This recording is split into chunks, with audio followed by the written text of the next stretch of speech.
I'm Natalie, an Adult Services Librarian at Durham County Library. In this video, I'm going to show you how to make your own fresh butter at home. It's a really easy process, and it's great to know this time of year, especially around the holidays. It doesn't require a lot of ingredients or equipment. If you do have a stand mixer or blender at home, you can use those, but I'll just be using a jar. Other than that, you just need heavy whipping cream, a pinch of salt, a bowl to rinse your butter in, and preferably cheesecloth. So to get started, I have a clean jar with a lid and my heavy whipping cream. If you want a whole stick worth of butter, you're gonna need about 2 cups. For this though, I'm just gonna use half a jar. You need to leave some space since you're gonna be shaking this.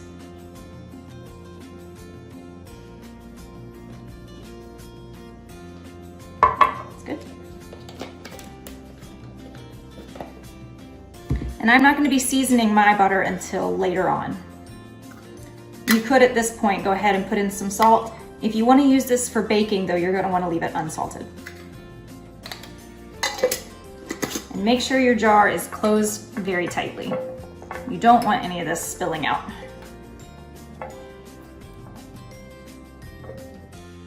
And the next step is to just start shaking.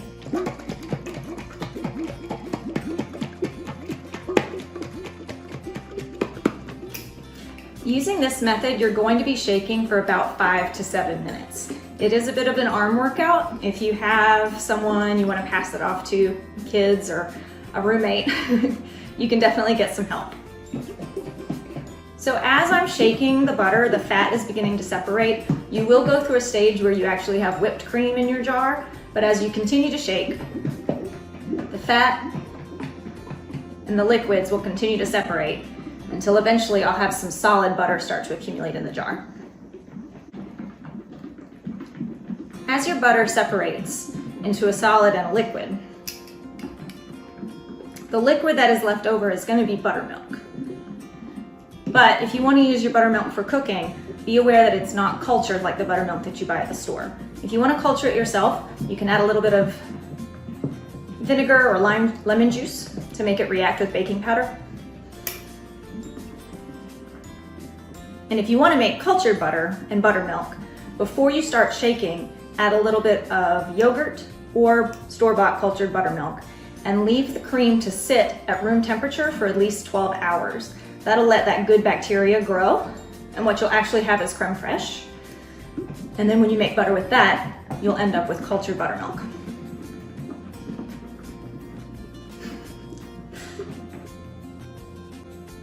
So you can see it's gotten a lot more volume. I had it filled to here. It's actually up to there now. So it does grow as you work. Just keep shaking. I've been shaking for a while. I don't have any solids separating out yet, but I do have very nice whipped cream. So if you get to this point and your arms are too tired to keep going, which I understand, enjoy your whipped cream. You do have to shake pretty hard. Don't get discouraged if it seems to take you a lot longer. It just depends. But you will eventually, from the whipped cream stage, it'll start to kind of clump together. You'll see, and it'll stop coating the inside of the jar. It means you're going in the right direction. All right, so shortly after it goes into the whipped cream phase, you'll see it separates pretty quickly. And when you open your jar, you'll have your butter and then your buttermilk. So ideally you'd have some cheesecloth. I don't have any, so I'm just using a flour sack towel.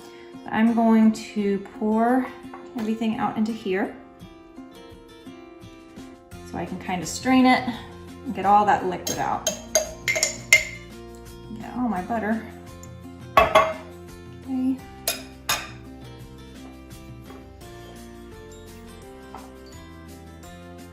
All the liquid that we can out of that. Give it a good squeeze.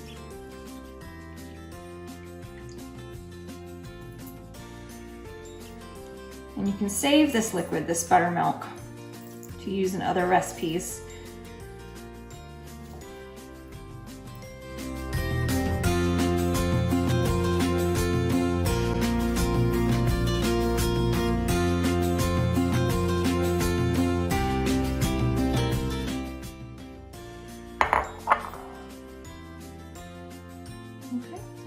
butter. Now I'm gonna rinse this in cold water. Put this in a clean bowl. Ooh. A little soft.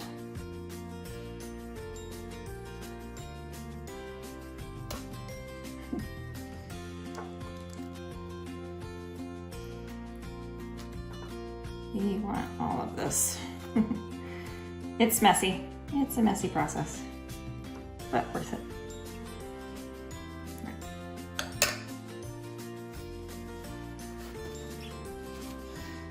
All right, so now I'm gonna rinse this in cold water. You may need to rinse and repeat just a few times so that your water runs clear. You just wanna get all of the milk solids out so that this has as high a fat content as possible, which is gonna help preserve it. So I've given my butter a good squeeze and rinsed it very well with cold water. Just keep rinsing till the water runs clear.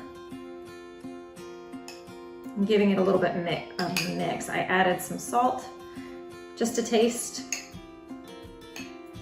If you need unsalted butter for baking, just skip that.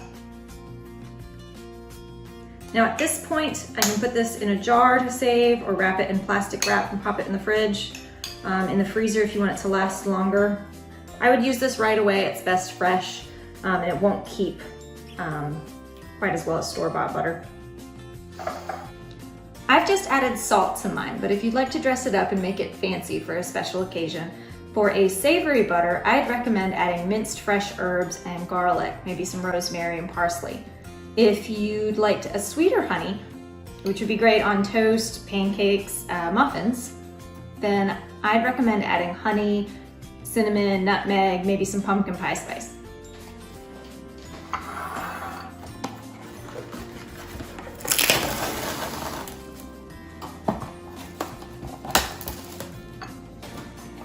I've let it chill just a bit to harden up.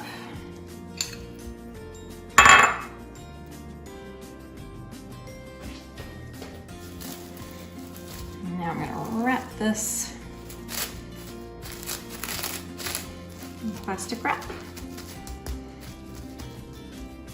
And you can shape it however you want. If you even have like some kind of mold to put it in, you can do that. I'm just kind of making a little block for mine.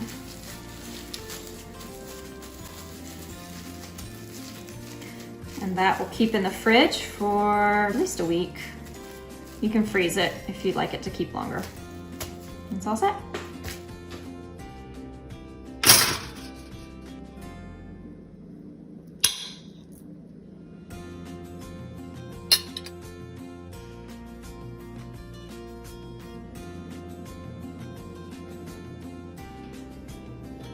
After just about 5 to 10 minutes of shaking just a jar of heavy cream, you'll have your own homemade fresh butter.